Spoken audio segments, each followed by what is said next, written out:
Milani came out with baked finishing powders. I'm really excited to try these. I got my little rat paws on them today. Let's give them a swatch. So I don't have any makeup on right now. It is 98 bajillion degrees outside. I have shade Fair 100 and I have shade Fair Light 110. We're gonna try both of these on. It says that they're blurring. They are officially called the Milani Baked Blurring Finishing Powder. When the girl checked my pickup order from Ulta, she picked this one up and she was like making sure that the shades were correct. She was like, you have the shade Pale. And I was like, I'm pretty sure it's not shade Pale, but accurate. Can't argue with that. Definitely one thing to note, a difference with the Milani finishing powder and the new CoverGirl finishing powder. The CoverGirl is a luminous finishing powder. The Milani is a matte. You can see right off the bat, the two formulas look extremely different. The sirens in the background are paid actors, just ignore them. Whereas the CoverGirl is going to almost replace a highlighter if you're not interested in doing a highlighter. You can see it's got a little bit of luminosity to it.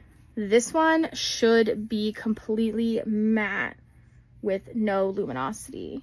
So you can really see the difference there. The Milani is also lighter.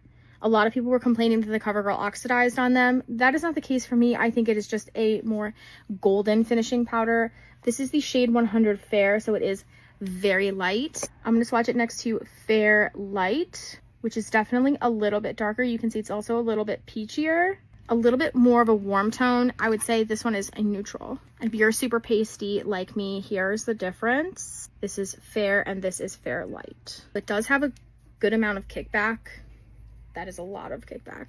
Don't mind my background, I'm in my office. I'm going to apply it to one side of my face just so we can see how well it mattifies. Now don't forget that finishing powders are meant to be put on top of your makeup to melt together the powders that are on your face and sort of blend everything together. You're not going to get the full effect if I'm just putting powder on bare skin, but I think we can see the general idea. I'm breaking out apparently. That was not there this morning. Fun for me. I freaking hate this summer. It's 92 degrees today in New Jersey and I'm not about it. Whatever happened to like spring? Well, I can say for sure that you can see a difference in my shininess. And I would say that this one, shade 100, is definitely my shade. So if you guys are my complexion, I would go shade 100. Just for shits and giggles, let's try shade 110. Also, this is throwing me off. I want you guys to see this. So this is shade 110. See the sticker? This is shade 100. They are not in the same orientation and throwing me off.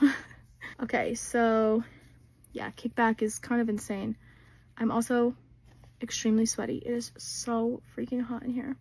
I picked up both shades because sometimes I like to go a shade darker on my powders if I've gone really heavy on the bronzer or something.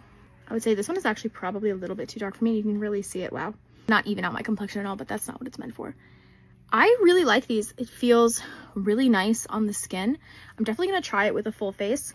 Probably tomorrow. Tonight it's a little late.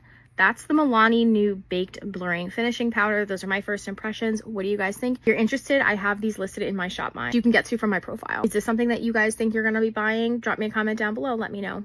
Bye.